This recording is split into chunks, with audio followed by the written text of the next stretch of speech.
San Gregorio Magno. Parece un superhéroe. Estamos aquí para hablar de San Gregorio Magno, que es el santo que celebramos hoy. Él vivió en los medios de los años 500 y murió en el año 604, disculpe. Pero su vida tenía muchos cambios en el camino.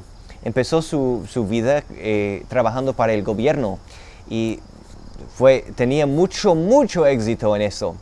Y llegó a un punto donde tenía la máximo de éxito que pudo tener en el gobierno de Roma, pero todavía sentía vacío.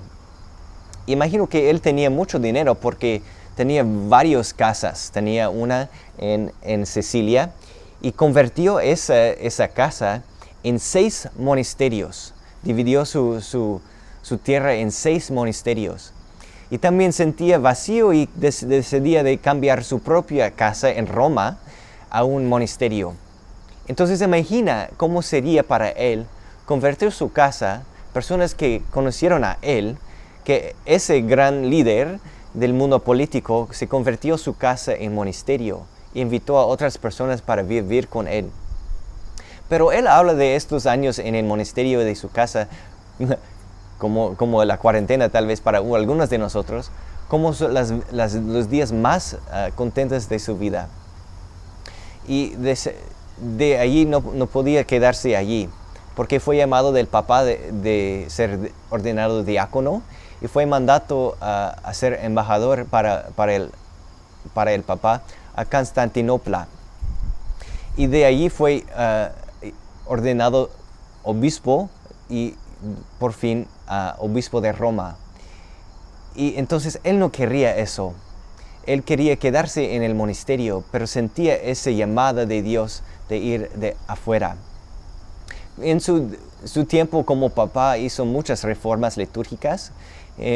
Unos dicen que él fundó el canto gregoriano, que es una manera muy simple, sencillo para cantar en la lengua del día, que fue latín. Y él también vivía en un tiempo de pandemia. Tenía que ser líder durante ese tiempo. Pero lo que tenemos en igual con él es que imagino que él sentía esa llamada al monasterio y dedicar su vida al monasterio, pero también sentía esa llamada al mundo. Y el Espíritu Santo siempre mandaba a él al mundo.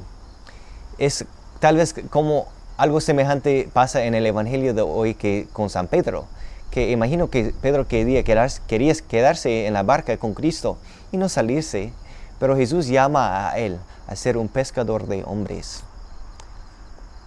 Imagino que la mayoría de nosotros que estamos escuchando eso no vivimos en un monasterio, vivimos en el mundo. Pero todavía queremos tener ese lugar especial para dedicar el tiempo que necesitamos para rezar. Y también sentimos ese llamado del mundo. Entonces estamos llamados, como hizo San Gregorio, de tener un monasterio de corazón, un monasterio interior, un lugar donde podemos ir a estar solo con Dios, a cultivar nuestra vida espiritual. Entonces invito a ustedes hoy de edificar ese monasterio de corazón, para que tenemos las fuerzas que necesitamos para edificar el reino de Dios en el mundo de hoy.